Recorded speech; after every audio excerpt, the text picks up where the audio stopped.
Assalamualaikum warahmatullahi wabarakatuh. Selamat sore ya teman-teman.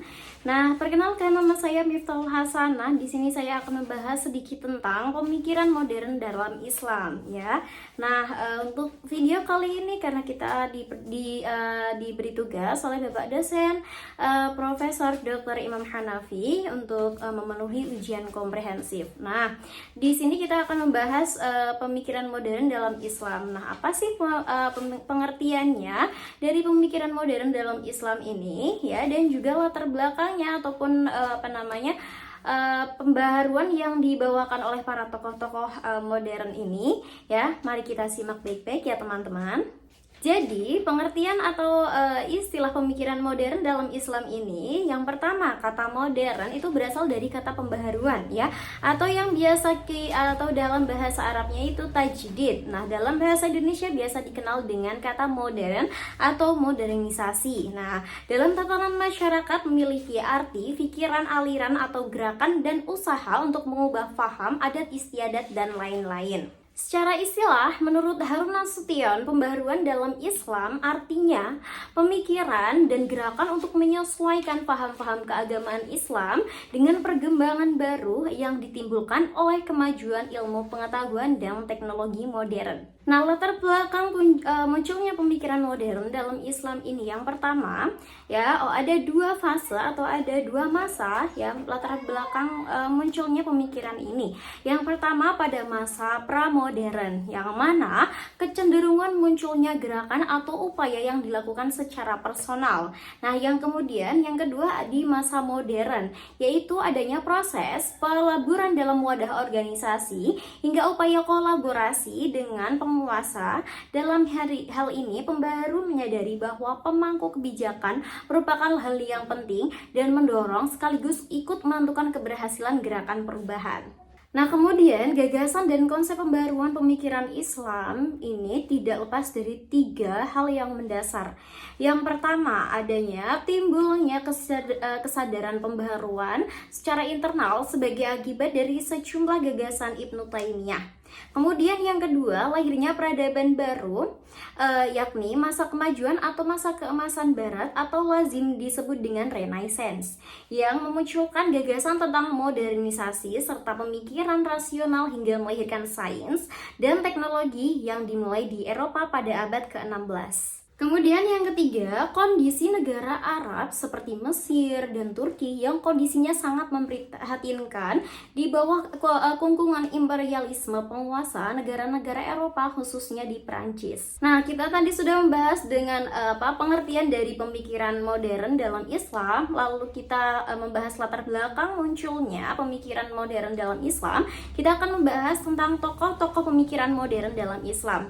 Yang pertama, kita mengenal dengan Muhammad ibnu Abdul Wahab ya. Beliau menyampaikan ide menggagas pembaruan yang digagas oleh beliau, yaitu mendorong penganut Islam supaya kembali pada pedoman agama Islam yang sejati, seperti memegang erat pada kitab suci Al-Quran, kemudian serta hadis Nabi, menjauhkan diri dari bid'ah, dan mengimplementasikan tauhid dengan seutuhnya. Nah, yang kedua kemudian ada Napoleon Bonaparte yang beliau menggagas pembaharuannya atau menyampaikan pembaharuannya. Ada tiga, yaitu yang pertama ada sistem pemerintahan republik. Nah, untuk sistem pemerintahan republik ini juga dibagi menjadi tiga hal, yaitu yang pertama, seorang kepala negara dipilih untuk waktu tertentu. Nah, yang kedua, ia harus tunduk kepada undang-undang. Yang ketiga, ia dapat dijatuhkan oleh rakyat yang tercermin dalam parlemen. Nah, kemudian ide pembaharuan yang kedua yaitu ide persamaan ya. Nah, untuk ide persamaan ini mendirikan suatu badan kenegaraan di mana rakyat turut serta bertanggung jawab. Jadi di sini tuh setara guys ya, atau teman-teman ya. Jadi kepala dengan rakyat itu sama saja.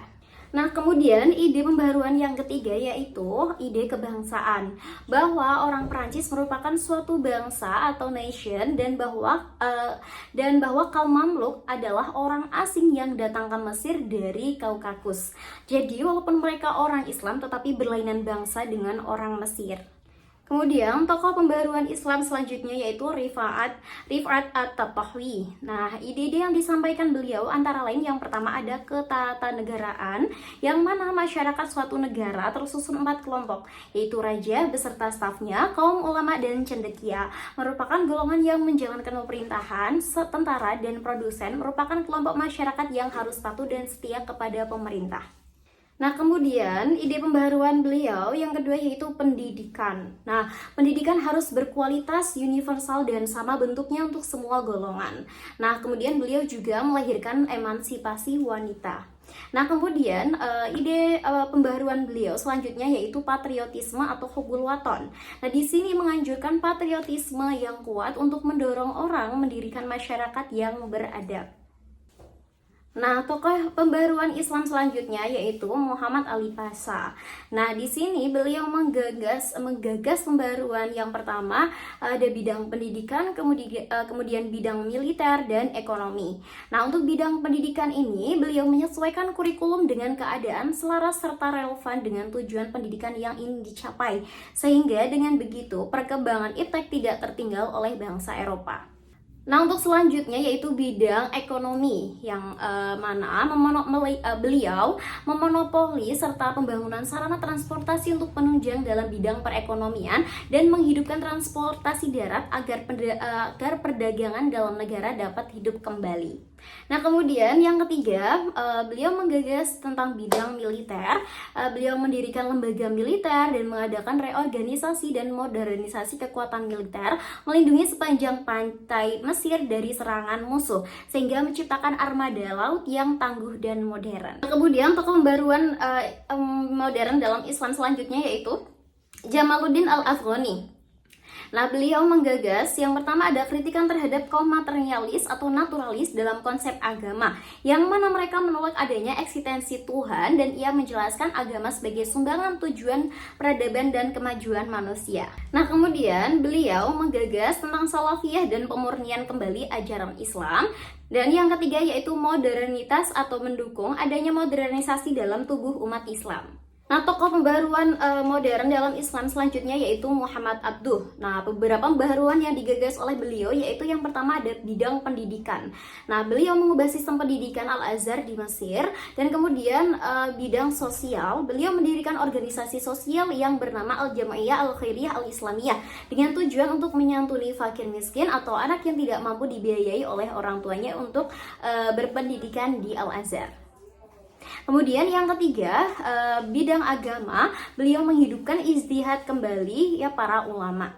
Nah, ide pembaharuan beliau selanjutnya yaitu bidang teologi. Nah, di sini beliau membebaskan pikiran bangsa muslim dari paham Jabariyah. Nah, tokoh pembaruan Islam modern selanjutnya yaitu Rashid Ridho. Nah, beliau menggagas di bidang ijtihad atau dibagi dua, yaitu untuk menetapkan suatu hukum. Yang pertama, ijtihad melalui ijma yang dilakukan oleh mujtahid. Nah, kemudian yang kedua, ijtihad yang dilakukan oleh penguasa dalam masalah pemerintahan, birokrasi, dan militer. Nah, pembaharuan selanjutnya yang digagas oleh beliau yakni bidang pendidikan. Ya, beliau memajukan pendidikan berbasis agama Islam bernama Madrasah Al-Da'wah wa Al-Irsyad di tahun 1912 dengan tujuan mencetak kader mubali sebagai imbangan dari misionaris Kristen. Nah, tokoh pembaruan Islam modern selanjutnya yaitu Qasim Amin. Nah, beliau menggagas tentang pentingnya pendidikan bagi kaum wanita dan kaitannya dengan tugas rumah tangga dan masyarakat. Kemudian yang kedua, hijab bagi wanita sebagai salah satu nilai tata cara kesopanan yang perlu dilestarikan. Nah, untuk jilbab hijab itu tanpa penutup wajah. Nah, untuk yang ketiga, beliau merombak tradisi menyangkut masalah kehidupan kaum wanita sebagai visi ideal Islam. Tokoh pembaruan Islam selanjutnya yaitu ada Toha Hussein. Nah, beliau memajukan kebudayaan Mesir modern. Kemudian tokoh pembaruan yang selanjutnya ke-10 yaitu Hasan al-Banna. Beliau menggagas tentang pemikiran di bidang pendidikan dapat dikategorikan ke dalam aliran filsafat, Terus sionalisme yaitu suatu aliran yang mengatasi krisis kehidupan modern dengan membangun tata susunan hidup yang baru melalui lembaga dan proses pendidikan. Mungkin itu saja yang dapat saya sampaikan. Apabila banyak kekurangan dalam penyampaian materi pemikiran modern dalam Islam ini banyak kekurangan, saya pribadi mohon maaf sebesar-besarnya. Wassalamualaikum warahmatullahi wabarakatuh.